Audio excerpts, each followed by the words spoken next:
What is up, you guys? It is Matty here, and today I'm bringing you another Fallout 4 video. This is the Fallout 4 hub. When you want videos on Fallout 4, you come here, people. So basically, in the past about week or so, we've had a lot of Morse codes throughout the Survivor 2299 been released, and a lot of people have been translating them. If you didn't know, on the Survivor 2299 website, there is a new Morse code released each day, and they're usually translated within that same day. So I'm going to go ahead and catch you guys up on what's been happening recently so that you know what I'm talking about later on about what's happening currently, which is this new frequency that people are translating, air sirens, this new website and everything. So yeah, let's go ahead and get into it. So first off, on November 24th was a Morse code released on the Survivor 2299 webpage, which translated out to Bridgeport. This is Concord. Message: Quabbin Reservoir is hit. Repeat: Quabbin Reservoir is hit. Over. Now, the importance of this is that those are 3 locations in Boston, potentially concluding that Fallout 4 will most likely be taking place in Boston. So there's always that. On the next day, though, we were left with a bunch of, it looks like gibberish, but it's actually pretty important. But as you can see, it's a bunch of stage 7s for all these states in the United States, potentially meaning that this is a nuclear state that they were left in after the bombings. Not too sure, though. Boston, as you can see, is cut off, which means its state is unknown, so that may mean that Fallout 4 might take place prior to the bombing, and then maybe the bombing happens, and then whatever you did before then can affect the outcome of the world afterwards. It might be interesting like that. That'd actually be pretty cool to see. Another thing to note is that Las Vegas is unknown. Its status is completely unknown, perhaps because of Mr. House and he's protecting his land or something. Not too sure. And the last thing to know is the NCRA unit. The NCRA it's speculated to be an abbreviation for the National Catastrophe Relief Auxiliary, which is a group of standby medical professionals mobilized to deal with the major catastrophic incidents. So basically, it might be a medical unit standing by in Boston to deal with all this radiation sickness and all that stuff. So then after that, there was another translation for on the 26th, and it said calling all stations, calling all stations, calling all stations. This is Vault Technician 251073016, Emergency Vault Tech Shelter for survivors in Quabbin number 119. Repeat: Emergency Vault Tech Shelter for survivors in Quabbin number 119. Over.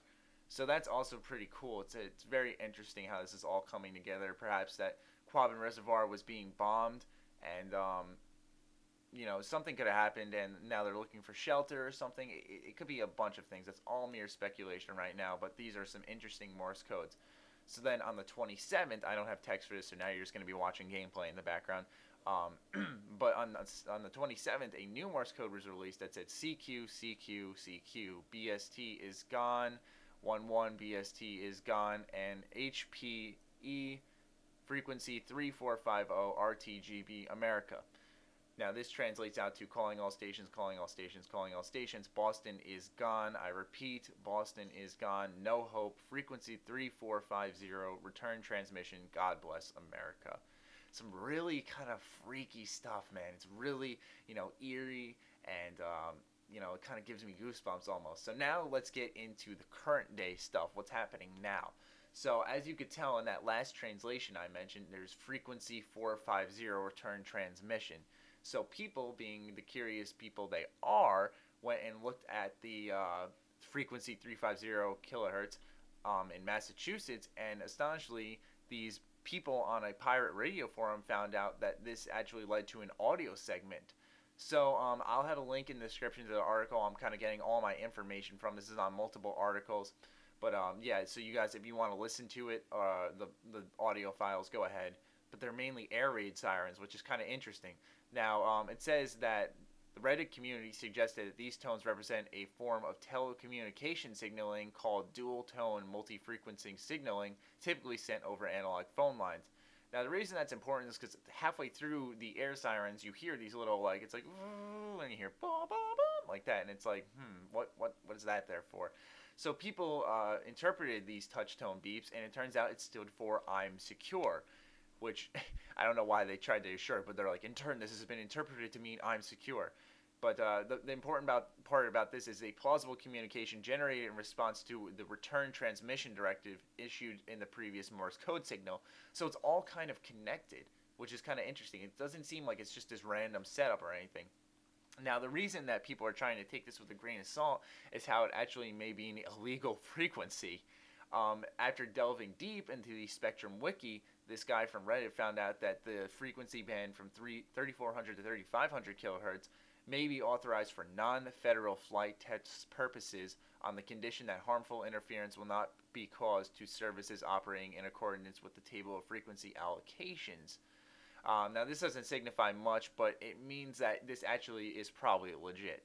So then, after the series of air raid sirens were repeatedly broadcast through this frequency, along with a series of barely distinguishable and interrupted voices, a female voice came through in the transmission that was saying that there will be another transmission at 2 UTC, which I'm not sure what that means, like 2 o'clock UTC. I'm not sure what type of time zone that is, or if that's even a time zone in general.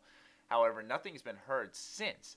We also have another radio transmission that came through, which I believe is that one after a little bit, but it just sounds like a bunch of scrubbed up voices, and you can't really tell what it is. It's the second audio file on the page I'm reading this all off of, so be sure to check that out. Now, let's get into the Vault of the Future. So this Vault of the Future website, what is it exactly? Allow me to explain. The first thing you'll notice when you go on this website is that the song playing in the background is I Don't Want to Set the World on Fire by the Ink Spots. Now, if you don't know what this song is, it is literally the vintage Fallout 3 song. When you hear that song, you're like, that is from Fallout 3. I know it. I've heard it before, and I love the game. So, anyways, that's the first thing that threw me off. That doesn't add up. Why would you put a song from a previous title on a teaser website? That's why I think it's just fan-made and just all for speculation. Another thing is, why would you make a second teaser website within the span of something that seems much more believable, like the Survivor 2299? Another thing is that you'll notice that there are 2 social media tabs, one for Facebook, one for Twitter. Twitter links to Bethesda's official Fallout Twitter page, while the Facebook redirects to an unverifiable Facebook account.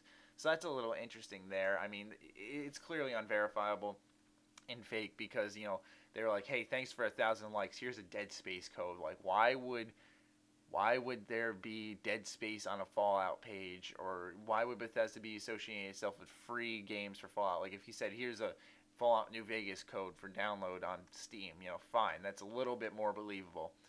Anyways, according to the Fallout Wikia page, The Vault of the Future is an ambient music soundtrack created by Mark Morgan. The song was allegedly used in Fallout whilst the Vault Dweller went roaming through Vault 13 as well as Fallout New Vegas when the courier visited Vault 22.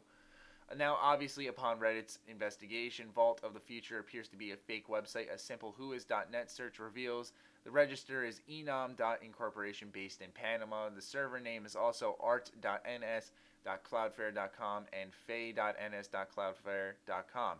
And it appears entirely unrelated to Bethesda or ZeniMax. Obviously, there's no tie-ins to this website at all.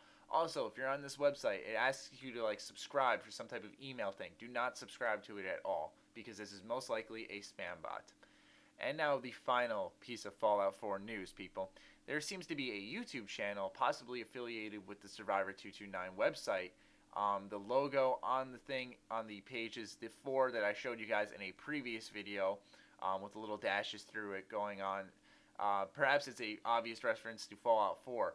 Now, the thing about this is that there are no videos on this webpage, but a few days ago, the Fallout 4, or the Fallout webpage, or I believe it was actually Bethesda, tweeted out a video saying you guys should check out this Fallout lore video. And it was a video by the Shoddycast, a YouTube channel I'm subscribed to. I've been subscribed to him for a while.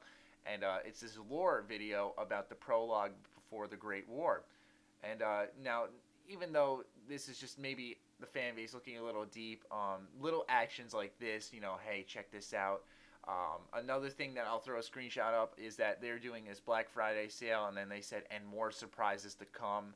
That's a little, tiny little thing, like, what are you hinting at, Bethesda?